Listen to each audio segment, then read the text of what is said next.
आज की रात मेरे लिए बड़ी ही यादगार होने वाली थी, क्योंकि आज मेरी सुहागरात थी।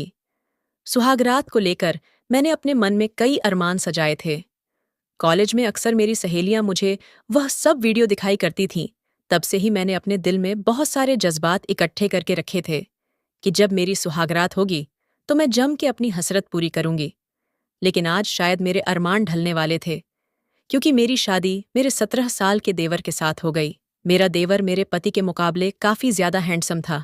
मैं तो पहली नजर में ही अपने देवर को दिल दे बैठी थी, लेकिन मेरी शादी उसके भाई से तय हो गई थी। परंतु मैं अब बहुत खुश हूं, क्योंकि आखिरकार मेरी शादी मेरे राजकुमार से ही हुई। लेकिन बस मुझे अब यही चिंता थी, वह तो मुझसे 7 साल छोटा था। मैंने सोचा था कि वह मेरे साथ कुछ भी नहीं कर पाएगा और मुझे ही ज्यादा जोर लगाना पड़ेगा। इसी वजह से मैं दुल्हन का जोड़ा बदलकर एक खूबसूरत नाइटी पहन ली थी, ताकि वह मुझे देखते ही पिघल जाए। लेकिन जैसे ही वह कमरे में आया तो मुझे देखकर और भी ज्यादा उत्साहित हो गया, और आते ही उसने मुझे उठाकर बिस्तर पर लिटाया और धीरे से मेरी नाइटी पूरे जोश के साथ। मेरा नाम पारो है। मेरी उम्र 25 साल है।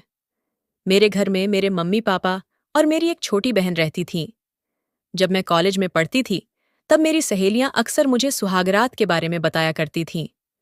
कॉलेज में मेरी सिर्फ लड़कियां ही दोस्त थीं, और जो भी मेरी सहेलियां थीं उनके बॉयफ्रेंड भी हुआ करते थे, और वह अक्सर उनके साथ खूब मजे करती थीं। लेकिन मेरा कोई भी नहीं था, इसलिए मैं बहुत मायूस हुआ करती थी।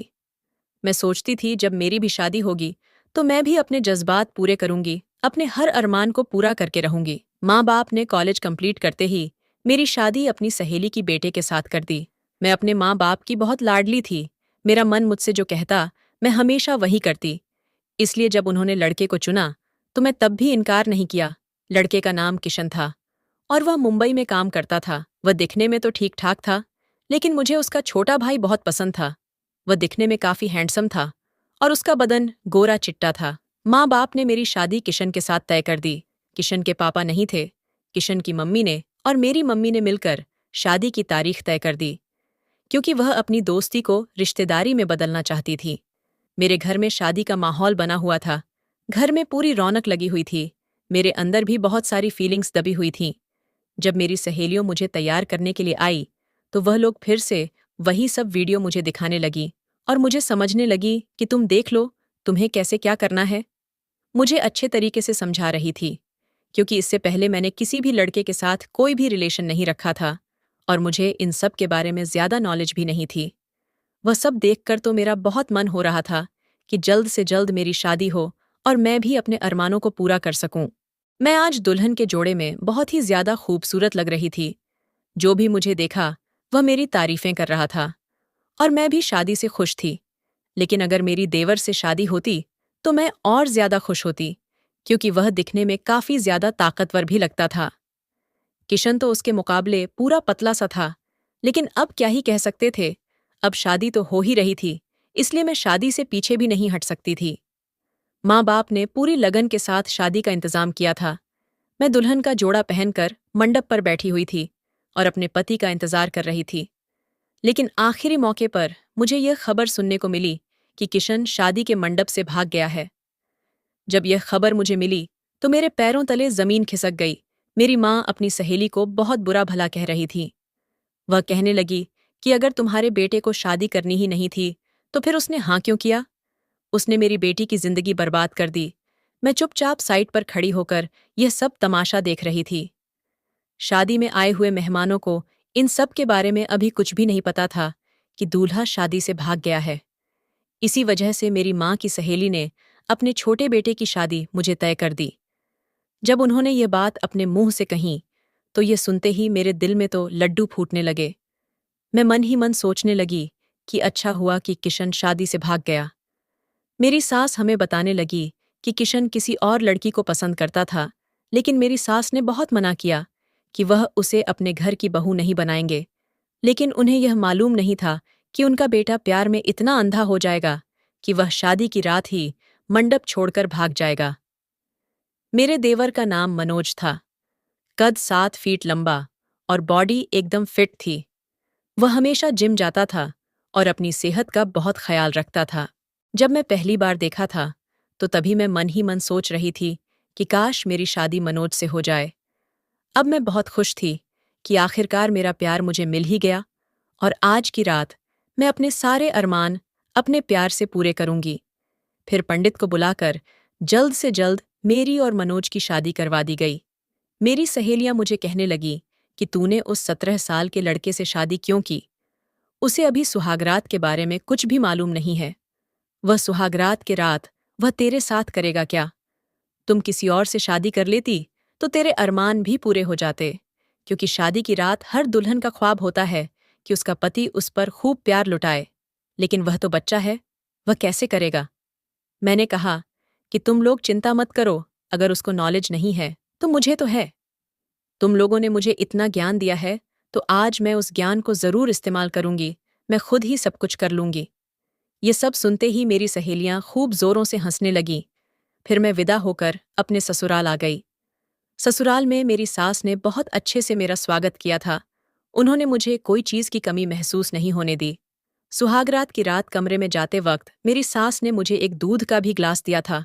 उन्होंने कहा था कि मनोज को याद से यह दूध पिला देना, और कहा यह रस्म होती है।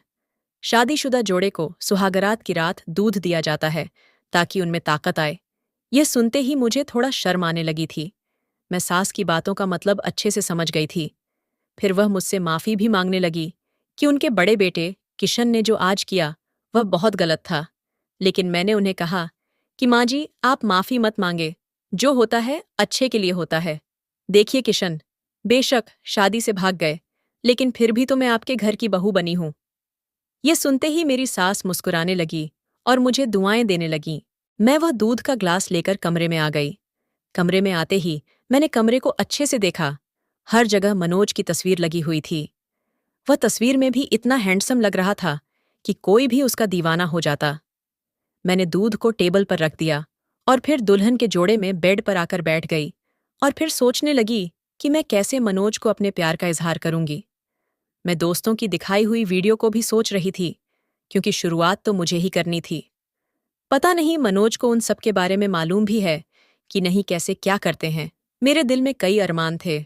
सर्दी का मौसम था और तेज बारिश हो रही थी, लेकिन इस वक्त भी मेरा बदन पूरा आग की तरह गर्म हो रहा था। शादी को लेकर मेरे कई ख्वाब थे जो आज पूरे होने वाले थे। मैं बेसब्री से अपने पति मनोज का इंतजार कर रही थी। फिर 1 घंटे बाद मनोज कमरे में आए। उन्हें देखते ही मेरी धड़कनें तेज होने लगीं और सर से पसीना भी छूटने लगा।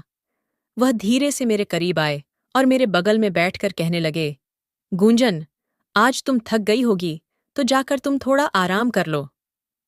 यह सुनते ही मेरे दिल के अरमान चूर चूर हो गए। मैं तब से बेसब्री से इनका मुलाकात हुई थी और न ही बातचीत हुई। इसी वजह से मैंने उन्हें कुछ भी नहीं कहा और चुपचाप जाकर कपड़े बदल लिए। जब मैं कपड़े बदलकर वापस कमरे में आई तो देखा कि मनोज तो मुझसे पहले ही सो गए थे। मुझे अलगा कि शायद आज वह बहुत ज्यादा थक गए होंगे, इसलिए वह जल्दी सो गए। मैं भी धीरे से जाकर मनोज के बगल में लगकर सो गई। मैं धीरे से उनकी कमर पर हाथ बढ़ने लगी, लेकिन वह तो मुझसे और दूर होते गए। फिर मैं भी गुस्से में करवट बदलकर सो गई। क्योंकि मुझे भी शादी में बहुत ज्यादा थकावट हो गई थी, इसलिए मैं कब गहरी नींद में सो गई मुझे कुछ मालूम नहीं हुआ। जब मैं सुबह उठी तो मुझसे पहले ही मनोज कमरे से जा चुके थे। जब मेरी सास कमरे का दरवाजा लॉक कर रही थी तब जाकर मेरी आंख खुली। वह कमरे में आई तो कहने लगी कि कल की रात अच्छी गुजरी होगी। ये सुनते ही मेरा मुंह लटक गया। मैं मन में सोचने लगी कि आपके बेटे ने तो कुछ किया ही नहीं, लेकिन मैंने अपनी सास को कुछ नहीं कहा। मैं हल्की सी स्माइल दे दी। फिर सास ने कहा कि जल्दी जाकर फ्रेश हो जाओ और नाश्ते पर आ जाओ। मनोज तो कब से फ्रेश होकर नाश्ते की टेबल पर बैठा है। ये सुनते ही मैंने तुरंत जाकर फ्रेश हुई और सुंदर सी साड़ी पहनकर तैयार हो गई। मैंने सोचा आज मनोज को अपनी तरफ कर ही लूंगी। वह खुद बेकाबू होकर मेरे पास आएगा। जब मैं साड़ी पहनकर नीचे गई तो सब मेरी बहुत तारीफ कर रहे थे, लेकिन मनोज मुझे एक बार देखा भी नहीं। पहले तो मुझे बहुत गुस्सा आया। फिर मैंने सोचा कि शायद वह सिर्फ 17 साल का है, इसलिए उसे इन सब के बारे में मालूम नहीं होगा। मुझे खुद ही उसको अपनी तरफ आकर्षित करना होगा, तभी वह मेरे करीब आएगा। फिर सारा दिन मुंह दिखाई की रस्म में गुजर गया। इस रस्म में सब आसपास की औरतें मुझे देखने के लिए आई थीं। मुझे देखकर वह मेरी खूब तारीफें करता और मेरी सास को कहती कि तुमने बहू तो हीरे जैसी चुनी है। इस रस्म में भी मैं बैठे बैठे अपने पति मनोज को ही ढूंढ रही थी, लेकिन वह मुझे कहीं भी दिखाई नहीं दे रहे थे। मुझे लगा कि शायद वह कहीं काम से गए होंगे। शाम को जब सभी मेहमान अपने अपने घर चले गए, तो मैं भी रात का डिनर करके तुरंत अपने कमरे में चली गई, ताकि मैं अपने पति को अपनी तरफ खींच सकूं। मैंने सोचा कि आज मनोज जब कमरे में आएंगे तो मैं खुद ही उनके करीब जाऊंगी और अपने प्यार का इजहार करूंगी। और मैं आज एक बहुत ही सुंदर नाइटी पहनी हुई थी, जिसमें दोनों तरफ साइड से कट लगा हुआ था, जिसे पहनते ही मेरी टांगें साफ साफ दिखाई दे रही थीं। मैंने सोचा कि मुझे नाइटी में देखते ही मनोज के जज्बात उठने लगेंगे और वह खुद मेरी तरफ खींचा चला आएगा। लेकिन फिर पहली रात की तरह मैं इंतजार करते करते रात की 2 बज गए। मैं बेसब्री से अपने पति का इंतजार कर रही थी, लेकिन अब मुझे अंदर ही अंदर बहुत गुस्सा भी आ रहा था। मनोज को मेरी बिल्कुल भी चिंता नहीं थी। जब रात के 2 बजे कमरे में आए तो मुझे देखकर कहने लगे, मुझे माफ कर देना, मैं किसी काम के सिलसिले से बाहर गया था, आने में थोड़ी देरी हो गई। ये सुनते ही मेरा थोड़ा दिल शांत हुआ, लेकिन जैसे मैं उनके करीब गई तो उन्होंने अपने से दूर करते हुए मेरा हाथ पकड़कर कहा कि मुझे माफ कर देना। मेरे भाई ने तुम्हें शादी के मंडप पर छोड़ दिया और तुम मेरी भाई की दुल्हन हो। बेशक मैं तुमसे शादी की है, लेकिन अभी भी मुझे थोड़ा वक्त और लगेगा। अभी मैं इस रिश्ते को आगे नहीं बढ़ा पाऊंगा। ये सुनते ही मुझे बहुत तेज गुस्सा आया, लेकिन मैंने अपने गुस्से पर काबू करके रखा था। मैंने कहा कि अगर तुम्हें भी मुझसे शादी नहीं करनी थी तो तुम भी मुझे साफ साफ कह देते, लेकिन अब शादी करने के बाद तुम मुझे मेरा हक भी नहीं दे रहे हो और मुझसे दूर भागते जा रहे हो। ये सुनकर मनोज कहने लगा कि मैं अभी तुमसे और कुछ भी नहीं कह पाऊंगा, बस इतना कहूंगा कि मुझे थोड़ा वक्त लगेगा। और यह कहते ही वह जाकर बिस्तर पर लेट गया और मैं वहीं खड़ी आंसू बहा रही थी। फिर मैं भी खामोशी से जाकर बिस्तर पर लेट गई। मेरे जितने भी शादी को लेकर अरमान थे, वह सारे अब पानी में मिल गए थे। मुझे अब समझ में भी नहीं आ रहा था कि मेरी यह जिंदगी मुझे किसी मोड़ पर ले जाएगी। एक शादी के मंडप से भाग गया और दूसरा शादी करके भी मुझे कोई हक भी नहीं दे रहा। मैं अभी इस घर में किस हैसियत से रहूंगी, यही सोचते सोचते कब मैं सो गई, मुझे कुछ मालूम नहीं हुआ। सुबह जब फिर से उठी तो पहले की तरह मनोज मुझसे पहले ही कमरे से जा चुके थे। कॉलेज के टाइम जब मेरी सहेलियां मुझे बताती थीं और शादी को लेकर मैं सोचती थी कि शादी के बाद मेरा पति सुबह उठते ही मुझे बड़े प्यार से उठाएंगे और मेरे माथे को चूमेंगे, लेकिन अब मेरी शादी के बाद ऐसा कुछ भी नहीं था। मेरी शादी बेरंग हुई थी। यूं ही मन उदास लेकर मैं फिर से उठी और फ्रेश होकर किचन में नाश्ता बनाने के लिए गई। नाश्ता बनाकर जब मैं मनोज को देने के लिए आई तो देखा कि वह सर झुकाए बैठे हुए थे। मैं चुपचाप उनकी प्लेट पर नाश्ता दे दिया और किचन में आ गई। मेरी आंखों से आंसू बह रहे थे। हर लड़की की तरह मेरे भी कई सारे अरमान थे, लेकिन वह सारे के सारे मिट्टी में मिल गए थे। मेरी किस्मत में क्या लिखा था, मुझे कुछ भी मालूम नहीं था कि मेरा पति मुझे इस तरह का बर्ताव करेगा। ये मैंने कभी सोचा भी नहीं था। यूं ही कुछ दिन ऐसे ही गुजर गए। एक दिन मेरी सास मुझसे मिलने के लिए कमरे में आई और वह मुझसे कहने लगी कि मनोज तुम्हारे साथ अच्छा तो है ना। मैंने कहा, मम्मी जी अच्छा ही तो है। तो वह कहने लगी, बेटी मैं तुमसे वह पूछ रही हूं जो पति पत्नी के बीच होता है। मैं सास की बात सुनकर शर्म से पानी पानी हो गई और सर झुकाकर कहा, नहीं मम्मी जी। तो मेरी सास कहने लगी, मैंने तुम्हें इस वजह से पूछा था क्योंकि मैं भी इसी घर में रहती हूं और मैं तुम्हें और मनोज को कभी एक साथ बात करते हुए भी नहीं देखा। फिर मेरी सास मुझे कहने लगी, यकीन मानो अगर मेरा एक बेटा ने तुम्हें धोखा दिया है तो दूसरा बेटा तुम्हें जरूर स्वीकार करेगा। वह अभी कुछ परेशानियों में उलझा हुआ है, तुम उसे थोड़ा समय दो, मनोज जरूर तुम्हें तुम्हारा हक देगा। ये सुनते ही मैं फूट फूट कर रोने लगी, क्योंकि कई दिनों से मैंने सब बातों को अपने दिल में दफन किया हुआ था। घर से भी जब माँ मुझे फोन करके पूछती थी कि मनोज और मेरा रिश्ता कैसा है, मैं उनसे झूठ बोलती कि मनोज मेरा बहुत अच्छे से ख्याल रखते हैं, लेकिन इसके विपरीत मनोज तो मुझे आंख उठाकर देख भी नहीं। आज सास की मुंह से यह सब बातें सुनकर मेरी आंखों से आंसू बहने लगे थे। सास मुझे दिलासा दे रही थी कि भगवान पर भरोसा रखो, सब कुछ जल्द से जल्द ठीक हो जाएगा। फिर सास ने कहा कि बेटी हो सके तो तुम थोड़ा पहल किया करो, क्योंकि मनोज अभी भी 17 साल का ही है। एक औरत अपने खूबसूरती से अपने पति को काबू में कर सकती है। यह सुनते ही मेरी हिम्मत फिर से जाग उठी। मैं भी सोची कि मेरी सास सही तो कह रही है। मुझे फिर से एक बार कोशिश करनी चाहिए। इसी वजह से मैं रात को फिर से तैयार होकर बेसब्री से अपने पति का इंतजार कर रही थी। जैसे ही मनोज कमरे में आए तो मैं उनके करीब आने लगी। तब वह मुझसे धीरे धीरे दूर जाने लगे। फिर जमीन के सीने से जा लगी तो वह मुझे गुस्से से अपने से दूर कर दिए और कहने लगे कि पारो, मैंने तुम्हें पहले भी मना किया है कि मुझे अभी थोड़ा समय लगेगा। ये सुनकर मैं मनोज को गुस्से से कहा, और कितना समय लगेगा? हमारी शादी को अब 1 महीना हो गया है। अब आप क्या चाहते हैं कि मैं पूरी जिंदगी ऐसे ही गुजार हूं? अगर आपको भी अपने भाई की तरह ही करना था तो आपने मुझसे शादी क्यों की? आपने भी मेरी जिंदगी बर्बाद कर दी है। आज मेरे मन में जो गुस्से में आ रहा था, मैं वह मनोज को कहती जा रही थी और फूट फूट कर रो रही थी। अब मैं बहुत परेशान हो गई थी। मनोज चुपचाप मेरी बातें सुन रहे थे, मुझे चुप करने की कोशिश कर रहे थे, लेकिन अब मैं शांत नहीं हो पा रही थी। फिर मैंने गुस्से से अपना हाथ छुड़ाया और कमरे से बाहर निकल गई। रोती रोती मैं घर के गार्डन में आ गई। मेरी जिंदगी उसे मोड़ पर चल रही थी, जिसे मैं लफ्जों में बयां भी नहीं कर सकती थी। हर लड़की का शादी को लेकर कई ख्वाब होते हैं, लेकिन मेरे सारे ख्वाब टूट चुके थे। मैं जितना भी ख्वाबों को जोड़ने की कोशिश करूं, लेकिन अब जुड़ने का नाम ही नहीं ले रहे थे। मैं अपने घर वालों को भी इस बारे में कुछ भी नहीं बता सकती थी, क्योंकि घर में मुझसे भी छोटी एक बहन थी जिसकी शादी के लिए लड़का ढूंढा जा रहा था। अगर मैं भी घर आकर बैठ जाती तो उससे फिर शादी कौन करता?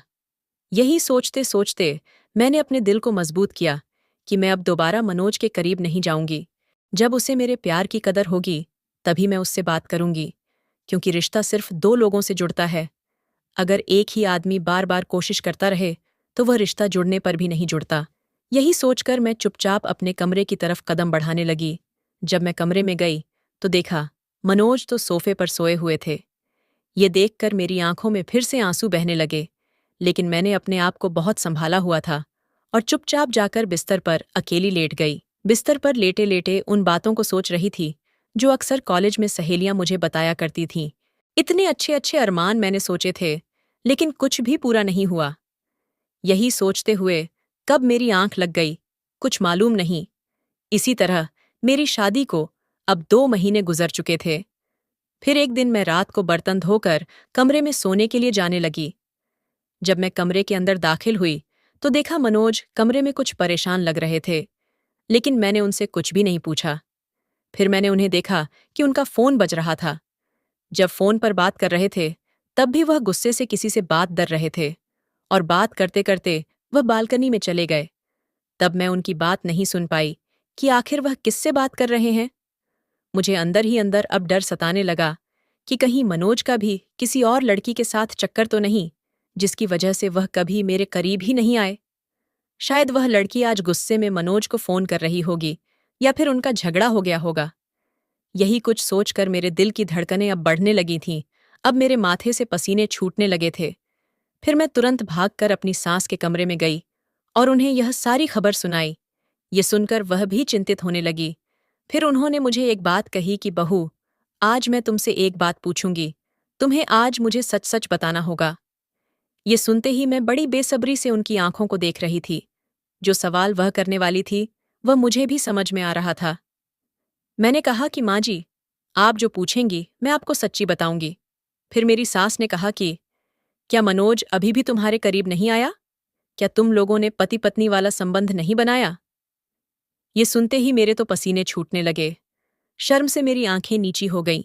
मैंने धीरे से अपना सर नामे हिला दिया। ये सुनते ही सास का गुस्सा बढ़ता चला गया। फिर वह मुझे कहने लगी कि बेटी, उस वक्त मैं तुम्हें समझाई थी कि तुम पहल करो और अपने पति को अपनी तरफ आकर्षित करो, लेकिन तुम्हारी शादी को अब पूरे 2 महीने हो गए हैं और अभी तक तुम दोनों के बीच कुछ भी नहीं हुआ। तुम मेरी बेटी की सामान हो। मैं तुम्हारे साथ कभी भी कुछ गलत नहीं होने दूंगी। अगर तुम्हारे साथ कभी कुछ बुरा हुआ तो मैं तुम्हारे माँ को क्या जवाब दूंगी? तुम्हारी माँ मेरी बहुत ही अच्छी दोस्त है और मैं उसे खोना भी नहीं चाहती। अगर मेरा बेटा गलत होगा तो मैं खुद तुम्हें इस रिश्ते से दूर कर दूंगी, लेकिन तुम्हें और तड़पने नहीं दूंगी। ये सुनते ही मैं उनके सीने से जा लगी और खूब रोने लगी उन्होंने फिर मेरी पीठ को सहलाया और कहा कि तुम शांत हो जाओ, अब मैं तुमको और रोने नहीं दूंगी। फिर मेरी सास गुस्से में मेरे कमरे में गई और कमरे का दरवाज़ा अंदर से बंद कर दिया। मैं बाहर ही खड़ी उनका इंतजार कर रही थी, लेकिन दोनों माँ बेटे के बीच क्या बात हो रही थी, उसके बारे में मुझे कोई भी खबर नहीं थी। शायद मेरी सास अपने बेटे को डांट रही होगी, बेटे से मुझे तलाक दिलवा रही होगी। यही सोचकर मैं बाहर बहुत ही परेशान हो रही थी। फिर पूरे 2 घंटे बाद दरवाज़ा खुला। मेरी सास की आंखों से आंसू बह रहे थे और वह उन आंसुओं को पोंछ रही थी। जब मैं अपनी पति की तरफ देखा, तो वह भी सर झुकाए सोफे पर बैठा हुआ था। वह भी बहुत परेशान लग रहा था। मुझे लगा कि अभी इन सब के बारे में मुझे कुछ भी नहीं पूछना चाहिए। मैं इसी वजह से चुपचाप अपने बिस्तर पर जाकर लेट गई। फिर मेरे पति भी सोफे पर जाकर लेट गए। अगला दिन मेरी किस्मत बदलने वाली थी, क्योंकि जो मेरे साथ अब होने वाला था, वह सुनकर आपके रोंगटे खड़े हो जाएंगे। सुबह मैं जल्दी उठकर सबके लिए नाश्ता बनाने लगी। मैंने सोचा कि जल्दी से नाश्ता लेकर मैं अपनी सास के कमरे में जाऊंगी और उनसे रात के बारे में पूछूंगी कि उनके बेटे के बीच क्या बात हुई और उनका बेटा क्या चाहता है। यही सब मैं सोच रही थी कि अचानक घर के दरवाजे पर बेल बजी। जब मैं जाकर दरवाज़ा खोला, तो सामने जो शख्स खड़ा था, उसे देखकर मेरे पैरों तले जमीन खिसक गई, क्योंकि सामने वही शख्स खड़ा था जिससे मेरी शादी होने वाली थी, यानी कि मनोज के बड़े भाई किशन थे। वह भी एक लड़की के साथ, जिसने अपने माथे पर सिंदूर लगाया था और गले में मंगलसूत्र पहना था। वह दोनों हाथों में हाथ पकड़े हुए घर के अंदर दाखिल हुए। यह देखकर मेरी सास तुरंत कमरे से बाहर निकली और गुस्से से कहने लगी कि तुम इस घर में अब दाखिल नहीं हो सकते। माँ और बेटे के बीच बहस चल रही थी कि तभी पीछे से मनोज भी घर में दाखिल हुए और अपने बड़े भाई किशन को देखकर वह खूब जोरों से रोने लगे। मनोज अपनी माँ को समझने लगे कि इसमें भाई की गलती नहीं है, आपको ही भाई की शादी इस लड़की से करवा देनी चाहिए थी। अगर आप वक्त रहते करवा देते तो भाई को कभी शादी के मंडप से भगाना ना पड़ता। फिर किशन पैरों पर गिरकर अपनी माँ से माफी मांगी और उन्हें समझाने लगे और कहने लगे कि सीमा से मैं शादी मुंबई में पहले ही कर चुका था, लेकिन मैंने आपको कई बार समझाने की कोशिश की, लेकिन आपने इस शादी से इनकार कर दिया। आपने कहा कि आप अपनी बचपन की सहेली की बेटी से ही मेरी शादी तय करेगी। मैं शादी के मंडप से इसी वजह से भागा था, क्योंकि मैं तीनों की जिंदगी खराब नहीं करना चाहता था। मैंने सोचा था कि आप एक न एक दिन मान जाएंगे, लेकिन आप नहीं मानी। इस वजह से मजबूरन मुझे यह कदम उठाना पड़ा। अब आप मुझे माफ कर दीजिए। ये सुनकर मेरी सास की आंखों से आंसू बहने लगे। फिर मेरी सास अपने बेटे को कहने लगी कि तुम तो अपनी जिंदगी में आगे बढ़ गए, लेकिन तुम्हारा यह छोटा भाई मनोज अभी भी अपने रिश्ते में आगे नहीं बढ़ा है। उनकी शादी को भी 2 महीने हो गए हैं, लेकिन अभी भी इनमें वह पति पत्नी वाली बात नहीं है। इसने अभी तक अपनी पत्नी को वह हक नहीं दिया है जो एक पति अपनी पत्नी को देता है। ये सुनकर किशन कहने लगा, माँ, आपने जब रात को मुझे यह बात बताई थी फोन पर, तभी मैं सोच लिया था कि मैं घर वापस आऊंगा और मनोज को अच्छे से समझाऊंगा। फिर किशन ने मनोज को बड़े ही प्यार से समझाने की कोशिश की। वह बोला, देखो भाई, जो हुआ उसमें पारो का कोई हाथ नहीं है, और मैं तो पारो से कभी प्यार भी नहीं किया था। पारो अब तुम्हारी पत्नी है और अब उसका ख्याल भी तुम्हें रखना है। शायद यही तुम्हारी किस्मत में लिखा था। जोड़ियां तो ऊपर वाला बनाता है, तुम्हारी किस्मत में पारो ही लिखी थी, इसीलिए उसे उसका हक दे दो। मैं अपनी जिंदगी में अपनी पत्नी के साथ बहुत खुश हूं। तुम भी अपनी जिंदगी की शुरुआत करो। इस मौके को दबाओ मत, नहीं तो तुम्हें बाद में बहुत पछताना पड़ेगा। पारो और तुम्हारी सबके सामने शादी हुई है और वह अब तुम्हारी पत्नी है। ये सुनकर मनोज कहने लगा, भाई मुझे माफ कर दो। मुझे लगा वह आपकी दुल्हन है और मैं कैसे उस पर अपना हक रख सकता हूं। किशन कहने लगे कि अब तो तुम्हें पता लग गया ना कि मैं किसी और से प्यार करता हूं और मेरी उससे शादी भी हो गई है, तो तुम भी अपनी शादीशुदा जिंदगी को आगे बढ़ाओ। ये सुनकर मनोज अपने भाई और अपनी माँ से माफी मांगने लगे। आज घर पर सभी बहुत खुश थे, क्योंकि घर में खुशी का माहौल बना हुआ था। सब लोग कमरे में जाकर ढेर सारी बातें कर रहे थे, लेकिन मैं कोने में खड़ी यह सब देख रही थी, क्योंकि मनोज ने अभी तक मुझसे माफी नहीं मांगी थी। पता नहीं अब वह क्या करना चाहते हैं। यही सोचकर मैं रात का खाना बनाने लगी। रात का खाना खाने के बाद, सब बर्तन धोने के बाद, जब मैं कमरे की तरफ कदम बढ़ाने लगी और जैसे मैं कैमरे के अंदर दाखिल हुई, कमरे की लाइट अचानक बंद हो गई और अचानक ही पीछे से किसी ने मुझे जकड़ भी लिया। आखिर यह कौन था? मेरे दिल की धड़कनें अब बढ़ने लगी थीं। मैं चिल्ला भी नहीं पा रही थी, क्योंकि किसी ने मेरे मुंह पर हाथ रख दिया था, ताकि मैं चिल्ला भी ना पाऊं।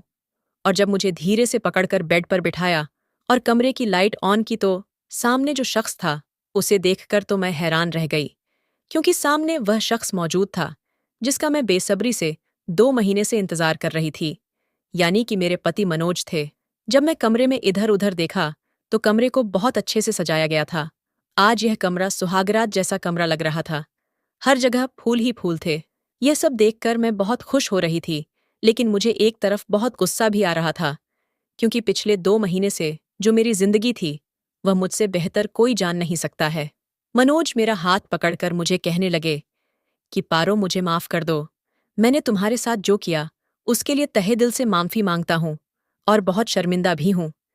लेकिन तुम यकीन मानो, मेरा ऐसा करने का कोई इरादा नहीं था। मेरी और तुम्हारी शादी जिन हालातों में हुई है, तुम अच्छे से जानती हो। मैं अपने भाई से बेइंतहा मोहब्बत करता हूँ।